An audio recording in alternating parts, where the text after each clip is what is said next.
الحمد لله نحمده ونستعينه ونستغفره ونؤمن به ونتوكل عليه ونعوذ بالله من شرور أنفسنا ومن سيئات أعمالنا من يهده الله فلا مضل له ومن يضلله فلا هادي له وأشهد أن لا إله إلا الله وأشهد أن محمدا عبده ورسوله أما بعد فإن خير الحديث كتاب الله وخير الهدي هدي محمد صلى الله عليه وسلم وشر الأمور محدثاتها وكل محدثة بدعة وكل بدعة ضلالة وكل ضلالة في النار. فأعوذ بالله السميع العليم من الشيطان الرجيم. بسم الله الرحمن الرحيم. قاف والقرآن المجيد بل عجبوا أن جاءهم منذر منهم فقال الكافرون هذا شيء عجيب أإذا متنا وكنا ترابا ذلك رجع بعيد. بارك الله لنا ولكم في القرآن العظيم ونفعنا وإياكم بالآيات والذكر الحكيم. إنه تعالى جواد كريم ملك بر رؤوف رحيم.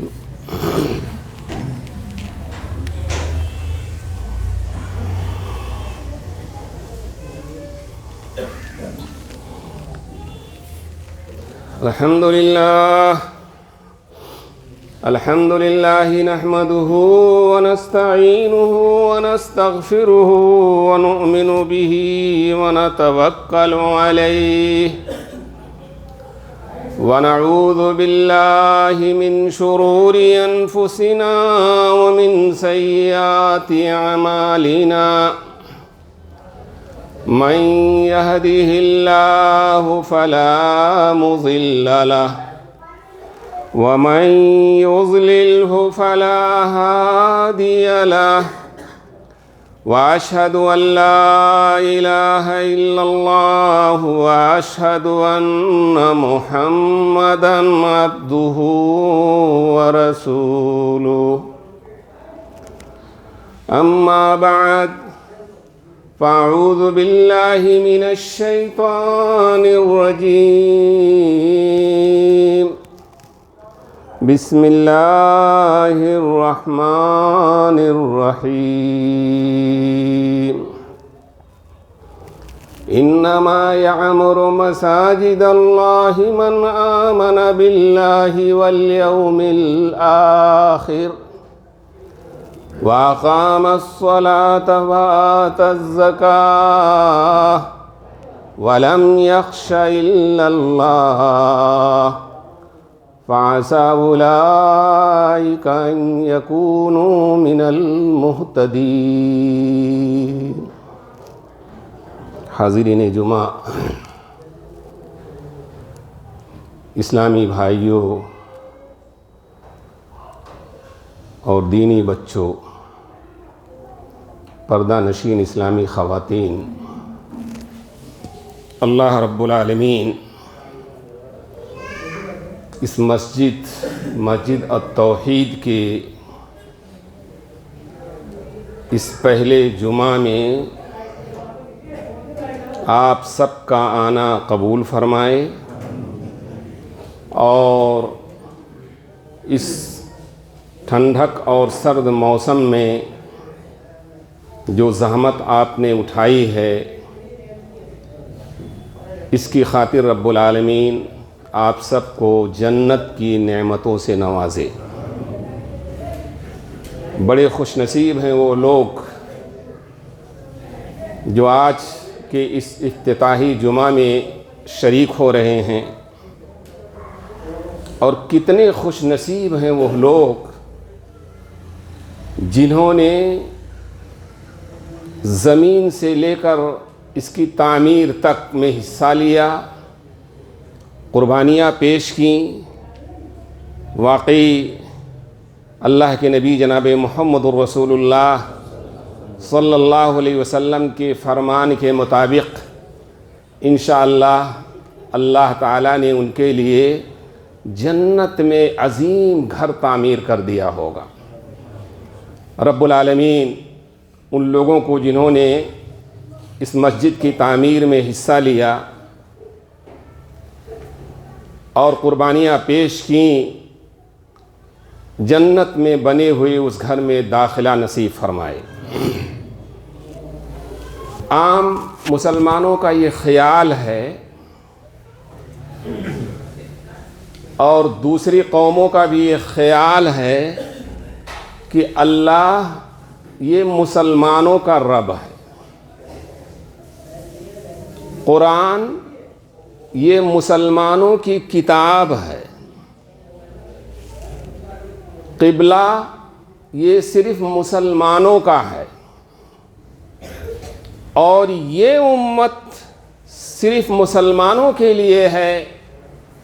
اسی طرح سے جس نبی کا یہ کلمہ پڑھنے والی ہے یہ امت، وہ نبی بھی صرف مسلمانوں کے لیے ہے۔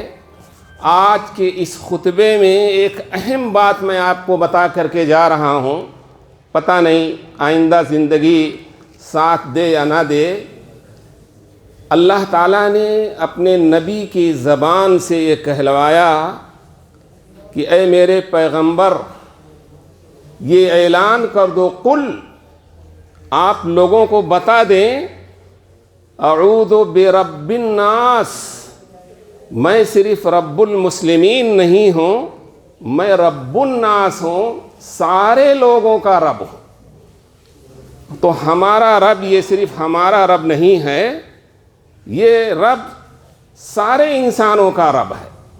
اور اس نے کہا کہ تم کیا سمجھتے ہو کہ جو قبلہ ہم نے تمہارے لیے بنایا ہے یہ صرف مسلمانوں کے لیے بنایا ہے؟ نہیں، یہ قبلہ سارے انسانوں کے لیے ہے۔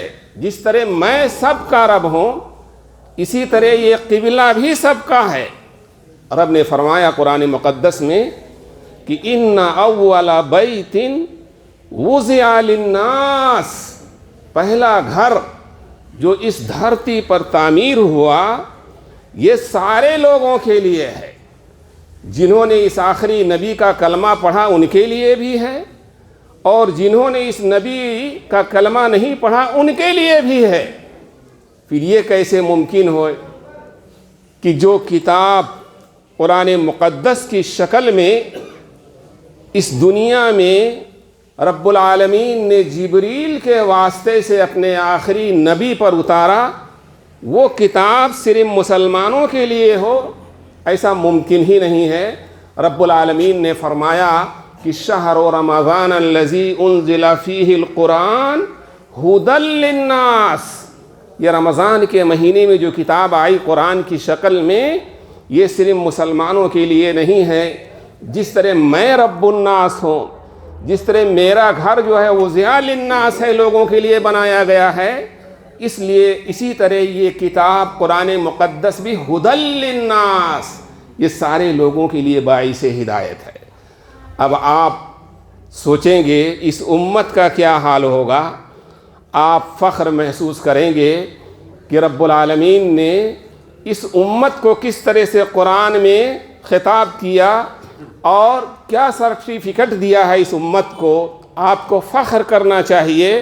رب العالمین نے کہا کہ میں جس طرح رب الناس، میرا گھر قبلہ جس طرح سے جو ہے وضع للناس، کتاب جس طرح سے ہدی للناس ہے، اسی طرح سے اس کتاب پر اور مجھ پر ایمان لانے والی جو امت بنے گی یہ بھی للناس ہے۔ کنتم خیر امت اخرجت للناس، تم سب سے بہترین امت ہو کہ جسے اللہ نے لوگوں کے لیے تمہیں پیدا کیا ہے۔ سوچئے کتنا بڑا مقام ہے جب رب بھی لوگوں کا، قرآن مقدس بھی، کتاب بھی جو ہے وہ بھی لوگوں کے لیے، قبلہ بھی لوگوں کے لیے، یہ امت بھی لوگوں کے لیے، پھر یہ کیسے ممکن ہوگا، نہیں ہوگا کہ ہمارا رسول سارے لوگوں کے لیے نہ ہو۔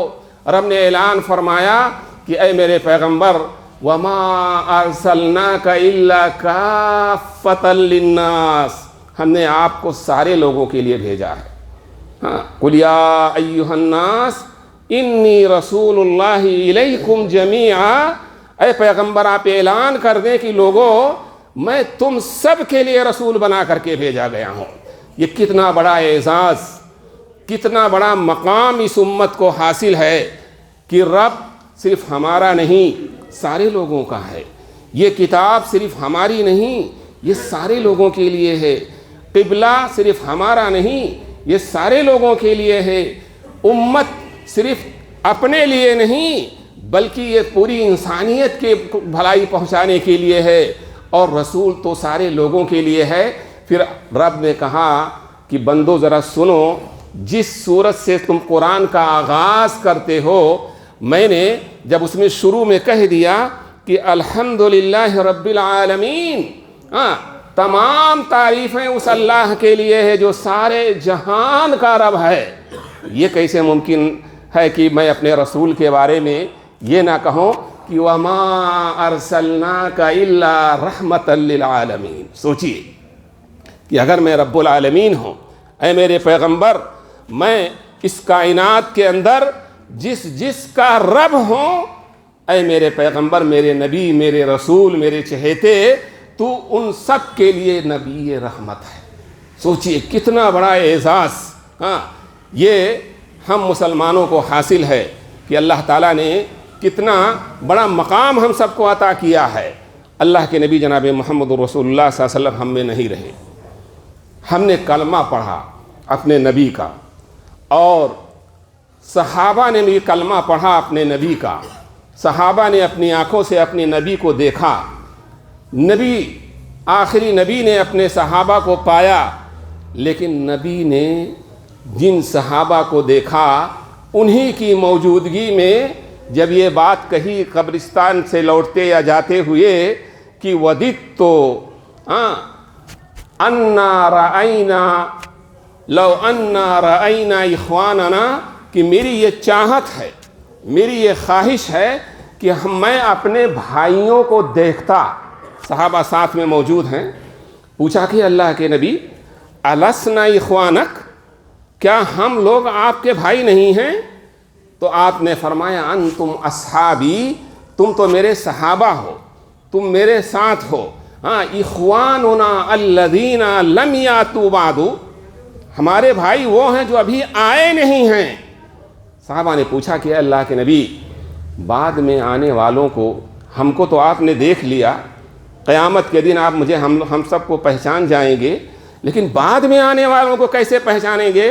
تو آپ نے فرمایا کہ وہ ایسے ہوں گے کہ قیامت کے دن آئیں گے وہ غرم محجلین من اثر الوضوء، وضو کے اثر سے ان کے اعضائے وضو چمک رہے ہوں گے۔ سوچئے کتنی بڑی فضیلت ہے جو لوگ وضو کر کے نماز پڑھتے ہیں، تو اس کے ذریعے سے میں انہیں پہچانوں گا۔ تو نبی جناب محمد رسول اللہ صلی اللہ علیہ وسلم نے وہ کتنے خوش نصیب ہیں جنہوں نے اپنی آنکھوں سے اپنے نبی کو دیکھا، ان کا کلمہ پڑھا، لیکن ہم سے زیادہ وہ فضیلت والے اس بنیاد پر ہیں کہ آخری نبی نے اپنی زبان مبارک سے ان صحابہ کو جنت کی بشارت دی ہے. ہمیں جنت کی بشارت نبی مکرم نے اپنی زبان سے نہیں دی. ہم میں سے بعد میں آنے والوں میں سے کسی کا نام لے کر کے ہمارے نبی نے یہ نہیں بتایا کہ فلاں جو آئے گا وہ فی الجنہ. یہ سرٹیفکیٹ بعد میں آنے والوں کو نبی کی زبان سے نہیں ملا، لیکن نبی کے ساتھ جو لوگ تھے ان میں سے نام لے کر کے آپ نے فرمایا، یہاں تک کہ ایک مجلس میں 10 صحابہ کو آپ نے جنت کا سرٹیفکیٹ دیا. کون کون؟ 4 خلفائے راشدین، ابو بکر و عمر و عثمان و علی، عبد الرحمن ابن عوف، زبیر ابن عوام، سعید ابن زید، سعد ابن ابی وقاص، عبد الرحمن ابن عوف، اور یہ سارے کے سارے 10 صحابہ ایک مجلس میں اللہ کے نبی جناب محمد رسول اللہ صلی اللہ علیہ وسلم نے انہیں جنت کا جو ہے سرٹیفکیٹ دیا. بات کچھ عجیب سی نہیں ہو گئی؟ کلمہ انہوں نے بھی پڑھا، انہوں نے دیکھ کر پڑھا، ہم نے بلا دیکھ کر پڑھا، قیامت تک آنے والے بلا دیکھ کر پڑھیں گے. جنت کا سرٹیفکیٹ نبی کی زبان سے ان کو مل رہا ہے، ہمارے لیے کچھ بھی نہیں. آپ نے ابھی جو آیت میں نے پڑھی کہ اللہ تعالیٰ نے آپ کو ایک سرٹیفکیٹ دیا کہ وَمَا أَرْسَلْنَاكَ إِلَّا رَحْمَةً لِّلْعَالَمِينَ، اے نبی ہم نے آپ کو سارے جہان کے لیے رحمت بنا کر کے بھیجا ہے. چنانچہ اللہ کے نبی جناب محمد رسول اللہ صلی اللہ علیہ وسلم نے جب یہ خواہش ظاہر کی میں آنے والے بھائیوں سے کو میں دیکھتا کاش، تو آپ نے کچھ ایسی چیزیں بتائیں کہ میں اپنی زبان سے تو انہیں جنت کی بشارت نہیں دے سکتا، لیکن کچھ ایسے اعمال، کچھ ایسے کام انہیں بتا رہا ہوں کہ اگر ان اعمال کو، ان کاموں کو انجام دے لیں گے تو ان کے لیے بھی میں جنت کی ضمانت دیتا ہوں. انہی میں سے بہت سارے کام آپ نے بتائے جن کی بنیاد پر بندہ جنت کا مستحق ہوتا ہے. اس میں سے ایک کام یہ مسجد کی تعمیر ہے. آپ نے کیا فرمایا کہ من بنا للہ مسجداً بنا اللہ لہ بیتاً فی الجنہ، کہ جس نے اللہ کے لیے، کس کے لیے؟ اللہ کے لیے. ایک حدیث میں اور آیا کہ یبتغی بہ وجہ اللہ، اللہ کے لیے، اللہ کی رضا مندی کی خاطر وہ مسجد تعمیر کرے. جوش میں آ کر کے کسی مسجد میں نماز پڑھنے گیا، اس کی خواہش کے مطابق کوئی چیز نہیں ہوئی، یا اس کے ذہن نے کسی بات کو تسلیم نہیں کیا، اگلے دن وہ اعلان کر رہا ہے کہ ہم اپنی الگ مسجد تعمیر کریں گے. یہ من بنا للہ میں داخل نہیں ہے. من بنا للہ یبتغی بہ وجہ اللہ، جو اللہ کی خاطر، اللہ کی رضا مندی کے لیے مسجد تعمیر کرے، تو اللہ نے فرمایا کہ بن اللہ، نبی صلی اللہ علیہ وسلم نے فرمایا کہ بن اللہ لہ بیتاً فی الجنہ، اللہ تعالیٰ اس کے لیے جنت میں ایک گھر تعمیر کرے گا. اب ہم میں سے کتنے لوگ ایسے ہیں جو جن کو یہ طاقت ہے، استطاعت ہے کہ وہ اللہ کا گھر تنہا بنا سکیں؟ لاکھوں میں کہیں ایک ملے گا جنہیں یہ توفیق حاصل ہوگی، تو باقی لوگ کیا کریں گے؟ آپ رحمت للعالمین ہیں. حدیث میں آتا ہے کہ ایک جگہ آپ نے فرمایا کہ من بنا للہ مسجداً کبیراً او صغیرا. دیکھیے رحمت للعالمین ہیں کہ جس نے اللہ کی رضا کی خاطر اللہ کے لیے بڑی مسجد تعمیر کی یا چھوٹی مسجد بھی بنا دی، تو بن اللہ لہ بیتاً فی الجنہ، اللہ اس کے لیے جنت میں ایک گھر تعمیر کرے گا. ہم میں سے اس دور میں، مہنگائی کی اس دور میں اور انکم کے اس جو ہے پریشانی کے عالم میں جس طرح انسان زندگی گزار رہا ہے، انکم کی کمی دن بدن ہوتی جا رہی ہے. بڑی تو چھوڑیے، چھوٹی بھی بنانے کی طاقت نہیں رکھتا ہے، تو اس کے لیے جنت میں گھر کہاں سے بنے گا؟ رحمت للعالمین جناب محمد رسول اللہ صلی اللہ علیہ وسلم نے ایسے لوگوں کے لیے فرمایا، آپ بشارت سن کر کے جائیں. آپ نے فرمایا کہ من بنا للہ مسجداً کبیراً او صغیراً ولو قدر مفحص قطعات. ایک پرندہ ہوتا ہے جو گاؤں میں ہم لوگ اس کو دھمرکھا کہتے ہیں، کبوتر کی طرح ہوتا ہے، اس سے بھی چھوٹا ہوتا ہے. تو اس پرندے کے مقدار، اس کا جو گھونسلہ ہوتا ہے، اس کے برابر اگر کسی نے مسجد میں حصہ لیا تو بن اللہ لہ بیتن فی الجنہ.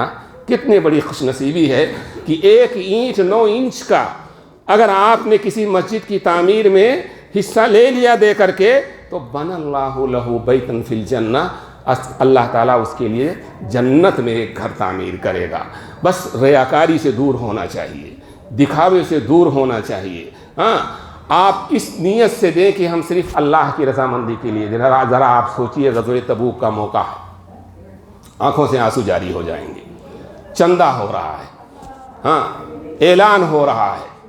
حضرت عمر ابن خطاب جو حضرت ابو بکر کے پیچھے لگے رہتے تھے نیکی میں آگے بڑھنے کے لیے، دنیائی حسد میں نہیں، نیکی میں آگے بڑھنے کے لیے کہ میں ابو بکر سے آگے بڑھ جاؤں اس کام میں، لیکن آگے بڑھ نہیں پاتے تھے. ابو بکر آگے نکل جاتے تھے. تبوک کے موقع پر عمر ابن خطاب اتنا سامان لائے کہ مسجد میں ڈھیر لگا دیا، اور یہ سوچ کر کے لائے تھے کہ آج تو ابو بکر ہم سے پیچھے رہ جائیں گے، کیونکہ دوست کا حال جانتا ہے. ابو بکر تاجر تھے. حضرت عمر ابن خطاب کو پتہ تھا کہ اس وقت ان کی مالی حالت اچھی نہیں ہے، تو جب ڈھیر سارا لگا دیا تو خوش تھے اندر اندر کہ ابو بکر کی مالی پوزیشن اس وقت ڈاؤن ہے، آج تو آگے نہیں نکلنے دوں گا. تھوڑی دیر کے بعد حضرت ابو بکر رضی اللہ تعالیٰ عنہ تھوڑا سا مال لے کر کے آئے، تھوڑا سا مسجد میں لا کے پہنچے تو اللہ کے نبی جناب محمد رسول اللہ صلی اللہ علیہ وسلم نے عمر ابن خطاب کے لائے ہوئے مال کو دیکھا، ابو بکر کے لائے ہوئے مال کو دیکھا، تو آپ نے یہ نہیں پوچھا کہ عمر تم کیا کیا لائے ہو، یہ نہیں پوچھا. آپ نے سوال کا انداز ہی بدل دیا. آپ نے پوچھا عمر اپنے گھر والوں کے لیے بھی کچھ چھوڑا ہے کہ نہیں؟ حضرت عمر نے کہا ہے اللہ کے رسول آدھا لایا ہوں اور آدھا اپنے بچوں کے لیے چھوڑ آیا. کس نے کہا؟ خطاب کے بیٹے عمر نے کہا کہ آدھا لایا اور آدھا اپنے بچوں کے لیے چھوڑ آیا ہوں گھر میں. اس کے بعد آپ نے پوچھا ابو بکر تم نے اپنے بچوں کے لیے کچھ چھوڑا کہ نہیں؟ ابو بکر نے کہا کہ مال مانگے میرا یار اور یار کے مانگنے پر میں بچوں کے لیے چھوڑ کر آؤں، اے اللہ کے نبی میں گھر میں جھاڑو دے کر کے آیا ہوں. آپ میرے لباس کو دیکھیے کہ میں اپنا لباس بھی اسی میں رکھ دیا ہوں، اور اس دن وہ بوری کا لباس پہن کر کے گئے تھے، ٹاٹ کا لباس پہن کر کے گئے تھے. سوچئے تو پورا مال لے کر کے وہ آ گئے. عمر اس دن بھی پیچھے رہ گئے. ایک انصاری صحابی جب انہوں نے دیکھا کہ لوگ حصہ لے رہے ہیں، تبوک میں چندہ دے رہے ہیں، وہ مزدوری کرتے تھے، گھر میں کبھی کبھی کھانے کو بھی نہیں رہتا تھا، وہ آئے 2 سیر کھجور لے کر کے آئے. کتنا؟ مسلمانوں توجہ سے اس بات کو سنو، وہ غریب انصاری 2 سیر کھجور لے کر کے جب آیا، منافقین ہنسنے لگے کہ دیکھو یہ اس مال سے یہ جنگ کو جیتیں گے. آپ صلی اللہ علیہ وسلم نے پوچھا ہے میرے انصاری صحابی یہ کہاں سے تم لائے؟ سنیے اس واقعے کو، اور آنکھ سے آنسو جاری ہونے والا. اس انصاری صحابی نے کہا کہ رات بھر میں نے ایک انصاری کے باغ میں پانی چلایا ہے، رات بھر ایک انصاری کے کھجور کے باغ میں میں نے جو ہے سچائی کی ہے، اس کے بدلے میں اللہ کے رسول مجھے 4 سیر کھجور ملا. جب گھر لے کر کے پہنچا تو گھر میں کچھ کھانے کو نہیں تھا، 2 سیر میں نے اپنے بچوں کے لیے رکھا اور 2 سیر آپ کی خدمت میں لے کر کے آیا. سوچیے کیسی قربانیاں دی ہیں صحابہ کرام نے. تو آپ کو اگر اللہ نے کم طاقت دی ہے تو آپ کم مال پر آپ جھجکیں نہیں، آپ کی نیت پر اللہ قبول کرے گا، آپ کی اخلاص پر اللہ قبول کرے گا کہ آپ کی نیت کیا ہے. اگر ایک بڑا آدمی دکھاوے کی نیت لے کر کے کروڑوں خرچ کر رہا ہے اور ایک مزدور مٹھی میں لے کر کے اخلاص کے ساتھ جو ہے خرچ کر رہا ہے، تو اللہ کے ہاں اس کی ایک مٹھی جو دی ہوئی رقم ہے وہ سب پر بھاری ہے.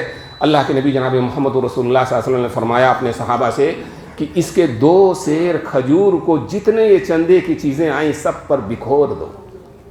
یہ سب پر بھاری ہے، سب پر بکھیر دو۔ سوچئے تو یہ جو مسجد اللہ تعالیٰ کسی کے ذریعے سے تعمیر کراتا ہے، آپ کو پتہ ہے اس مسجد کے ذریعے کتنے لوگ جنت میں جائیں گے؟ کتنے لوگ جائیں گے جنت میں؟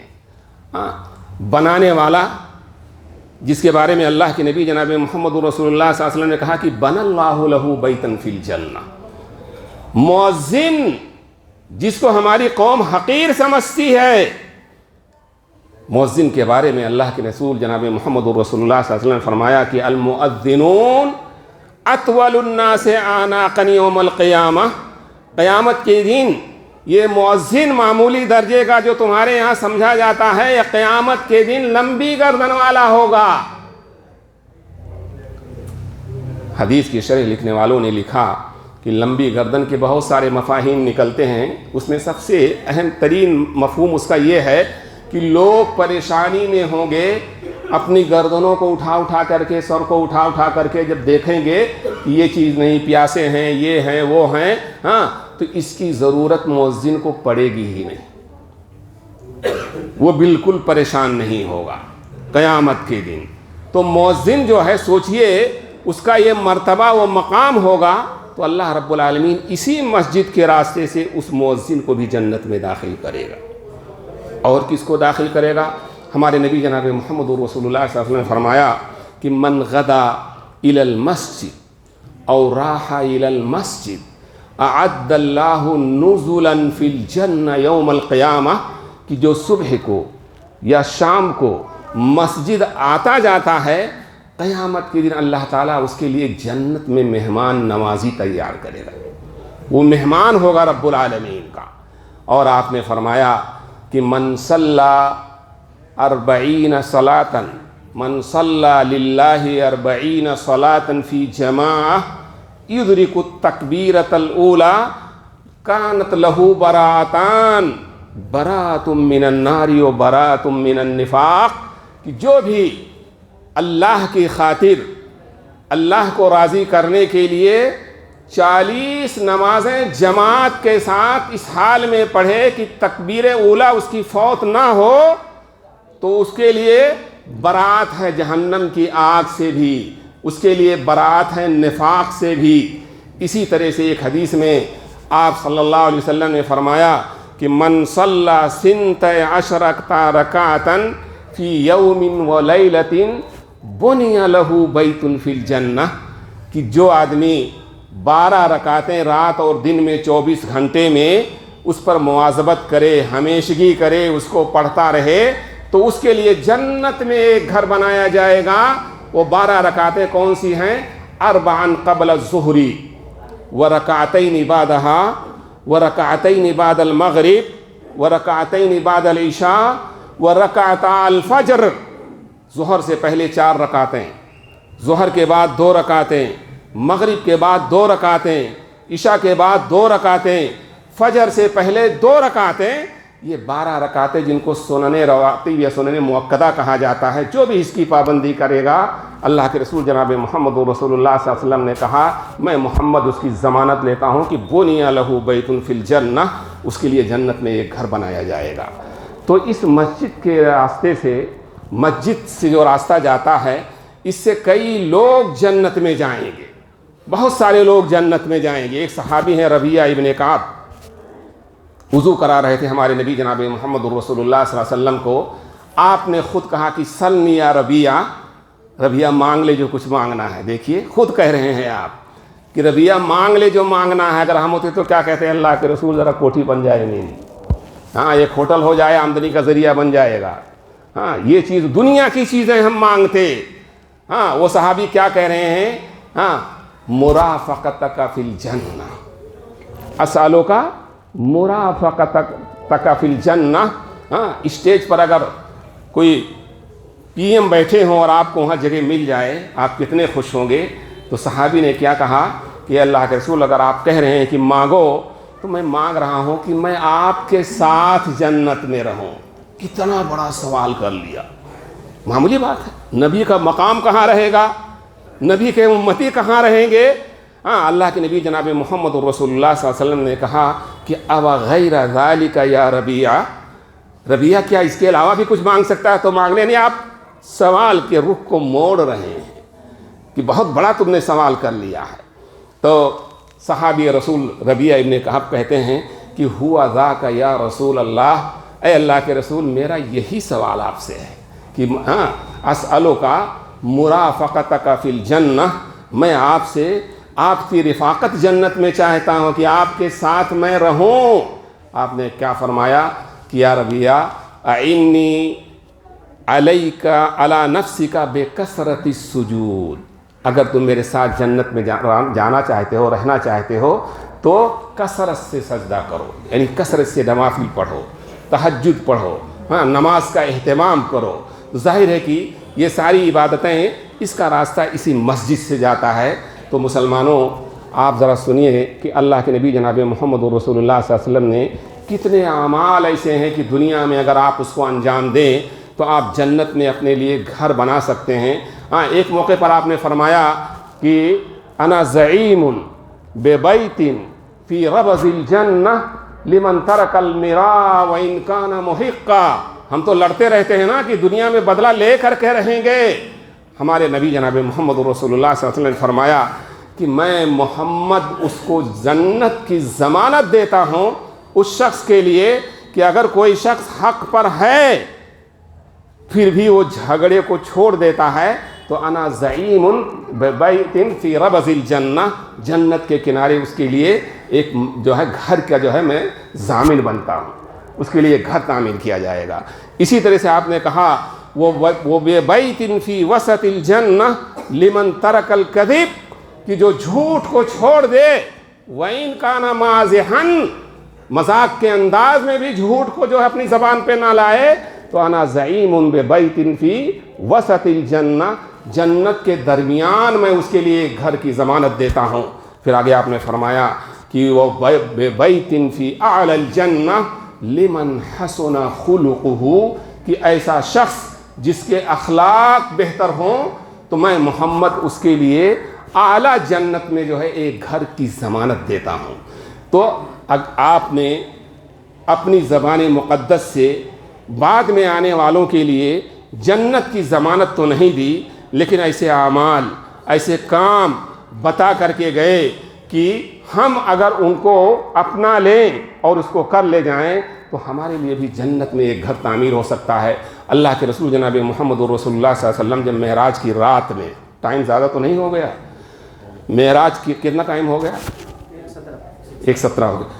اللہ کے رسول جناب محمد رسول اللہ صلی اللہ علیہ وسلم جب جنت میں آپ گئے تو آپ نے کہا کہ میں نے دیکھا کہ جنت کے 8 دروازے ہیں۔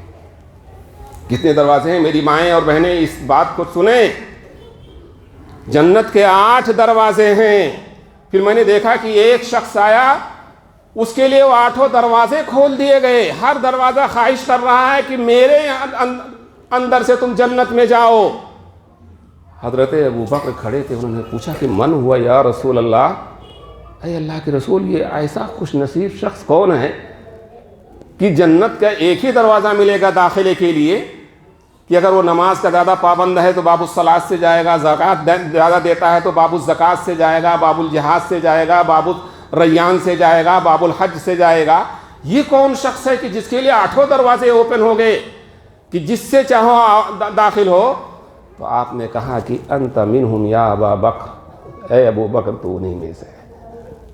جنت کے 8 دروازے ہیں تو ابو بکر کے لیے کھلیں گے۔ میری مائیں اور بہنیں آگے بات سنیں کہ اللہ کے نبی جناب محمد رسول اللہ صلی اللہ علیہ وسلم نے فرمایا کہ اذا صلت المرأة خمسہا، کہ جب عورت 5 فرض نمازوں کی پابندی کرے، وصامت شہرہا، رمضان کے فرض روزے رکھے، اور واحسنت فرجہا، اپنے عفت و عصمت کی حفاظت کرے، اور اس کے علاوہ آپ نے فرمایا کہ جو عورت 5 وقت کی نماز پڑھے، رمضان کے روزے رکھے، عفت اور عصمت کی حفاظت کرے، وَأَطَاعَتْ بَالَهَا، یہ 4تھی چیز بہت مشکل ہے میری ماں اور بہنوں آپ سب کے لیے، کہ اپنے شوہر کی فرما برداری کرے۔ تو جو ان 4 کاموں کو جو عورت اس دھرتی پر کر لے جائے گی، ہمارے نبی جناب محمد رسول اللہ صلی اللہ علیہ وسلم نے فرمایا کہ قیل لها ادخلی من ای ابواب الجنہ، ایسی خاتون کے لیے کہا جائے گا کہ جنت کے 8 دروازے ہیں، ان میں سے جس دروازے سے تو چاہ داخل ہو جا، آپ کو بھی یہ فضیلت مل سکتی ہے۔ تو میری ماؤں اور بہنوں، ہم نے کلمہ جس نبی کا پڑھا ہے، آپ ذرا سوچیں کہ انہوں نے اس دین کی حفاظت کے لیے کتنی مار کھائی ہیں، اس دین کو بچانے کے لیے کتنی تکلیفیں اٹھائی ہیں، اور صحابہ نے کتنی تکلیفیں اٹھائی ہیں کہ جنہوں نے اس دین کو آپ تک پہنچایا۔ آپ نے ایک کام دنیا میں کر لے جائیں، سب کچھ کر لے جائیں۔ ایک آخری حدیث سنا کر کے میں اپنے خطبے کو ختم کر رہا ہوں کہ چاہے جتنی نیکیاں آپ کرتے جائیں، لیکن اللہ کے نبی جناب محمد رسول اللہ صلی اللہ علیہ وسلم نے فرمایا کہ لا تزول قدم عبد یوم القیامہ من عند ربہ حتی یسأل عن خمس، کہ بندے کے پاؤں ہل نہیں سکتے قیامت کے دن جب تک وہ 5 چیزوں کا جواب نہ دے دے۔ ان عمرہ فیما افنا، زندگی کو کہاں تم نے کھپت کیا، کس میں لگائے رکھے تھے؟ جوانوں سنو، جو رات بھر تم مٹر گشتی کرتے ہو، گھومتے ہو، لایانی چیزوں میں اپنے آپ کو مشغول رکھتے ہو، پہلا سوال ہوگا عن عمرہ فیما افنا، اور اس کے بعد دوسرا سوال ہوگا وعن شبابہ فیما ابلا، جوانی کو تم نے کہاں بوسیدہ کیا۔ یہ جو جوانی ہم نے عطا کی تھی، اگر اس جوانی کو آپ کام میں لے آئے، نیکی کے کام میں، تو آپ کو معلوم ہے کتنا بڑا مقام ملے گا۔ اللہ کے رسول جناب محمد رسول اللہ صلی اللہ علیہ وسلم نے فرمایا کہ جن 7 لوگوں کو قیامت کے دن عرش الہی کے نیچے سایہ ملے گا، ان میں وہ شاب نشأ فی عبادت اللہ، وہ جوان بھی ہوگا جو اللہ کی عبادت میں جس نے اپنی جوانی کو لگایا ہوگا، شاب نشأ فی عبادت اللہ۔ تو عن عمرہ فیما افنا، وعن شبابہ فیما ابلاہ، وعن مالہ من این اکتسبہ، مال جو کما رہا یہ کہاں سے لا رہا ہے۔ چوتھا سوال وفیما انفقہ، کہاں خرچ کر رہا ہے۔ اور 5واں سوال ہوگا ماذا عمل فیما علم، جو کچھ دین کی باتیں تم نے سیکھی تھیں اس پر عمل کہاں تک کیا تھا۔ تو نیکی کے کام اگر آپ کر رہے ہیں تو اس حدیث پر آپ دھیان رکھیں کہ اگر آپ نے اپنی زندگی کو اپنے نبی اور اللہ کے بتائے ہوئے راستے پر چلایا تب تو آپ کامیاب ہوں گے، ورنہ قیامت کے دن آپ کے پاؤں ہل نہیں سکتے ہیں جب تک ان 5 چیزوں کا جواب نہ دے لے جائیں۔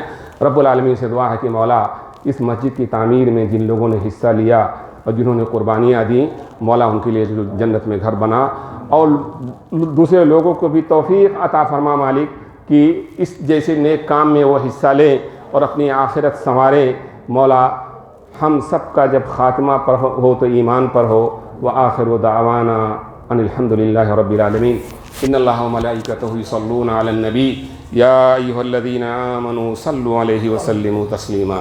اللہم صل علی محمد وعلی آل محمد کما صلیت علی ابراہیم وعلی آل ابراہیم انک حمید مجید۔ اللہم بارک علی محمد وعلی آل محمد کما بارکت علی ابراہیم وعلی آل ابراہیم انک حمید مجید۔ ان اللہ یأمر بالعدل والإحسان وإیتاء ذی القربى وینہی عن الفحشاء والمنکر والبغی یعظکم لعلکم تذکرون۔ اذکروا اللہ یذکرکم وادعوہ یستجب لکم ولذکر اللہ تعالی اعلی واجل واتم واکبر۔ بھائیو، جمعے کا خطبہ انشاءاللہ اسی طرح ہوگا، اگر میری زندگی صحت اور سلامتی کے ساتھ قائم رہی تو میں ضرور حاضر ہوں گا۔ آپ لوگ زیادہ سے زیادہ تعداد میں آئیں اور صرف قرآن اور حدیث کی باتیں سن کے جائیں۔